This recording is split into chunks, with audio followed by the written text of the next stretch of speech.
Lorsque je suis arrivée en poste en 2015 comme ministre du Revenu national, j'avais fait un peu le tour des portraits de famille puis de tous les ministres là, qui étaient passés avant moi. Puis ce que j'avais pu constater, c'est souvent la durée de vie des ministres au Revenu national était d'environ 18 mois. Et pour moi, là, c'était important au niveau du ministère du Revenu national d'avoir quelqu'un qui soit là, puis, mais aussi d'amener une stabilité en tant que ministre au niveau du Revenu national. Donc, pour moi, de retourner, c'est une grande fierté. Puis, je tiens à rappeler là, tout le travail qui s'est fait pendant la période de pandémie au Revenu national, 9 programmes là, qui ont été mis en place par les gens de l'agence. Ils ont fait un travail incroyable, puis j'en ai déjà parlé à plusieurs reprises. Pour moi, là, ils ont été les anges gardiens de la population, de toute la population canadienne. Donc, on a mis en place tous les programmes pour supporter les entreprises, les aînés, les familles, les étudiants. Puis on continue là, de mettre en place là, même les 3 prochains nouveaux programmes vont être gérés par l'agence. Donc, il y a toujours des défis, mais très fière d'être à l'agence puis de continuer de travailler là, avec les gens au ministère. Lorsque je prends des orientations, je suis très fidèle là, à ce que je propose, à ce que j'ai proposé aux gens là, pendant la campagne.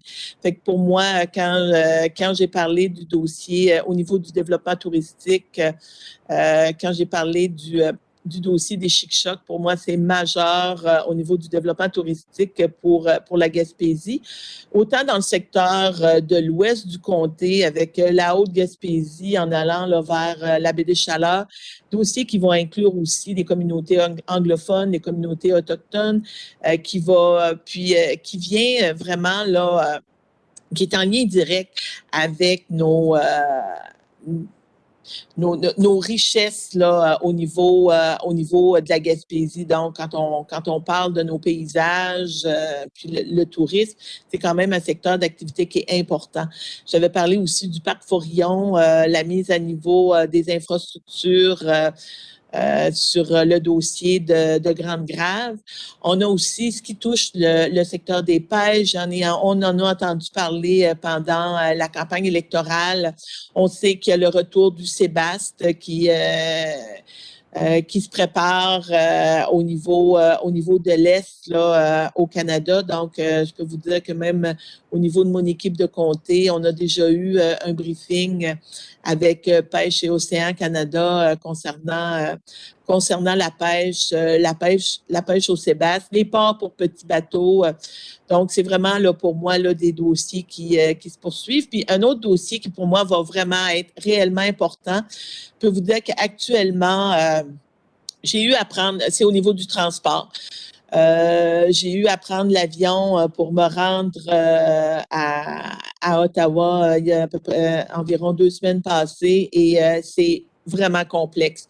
Au niveau de la connectivité avec les lignes aériennes dans la région, on sait que Air Canada ne dessert plus la région, puis que la connectivité se fasse avec les grands aéroports. Pour moi, si c'est un défi pour moi, c'est un défi pour toute la population là, qui va vouloir voyager. Donc, je vous dirais que ça me complique royalement la vie, là, les transferts d'avions qui se font pas, là, je trouve ça épouvantable. Donc, il y a un travail là, qui doit se poursuivre à ce niveau-là. Puis, on a aussi là, tous les enjeux environnementaux, l'érosion du littoral, puis les enjeux aussi qui concernent les îles de la Madeleine.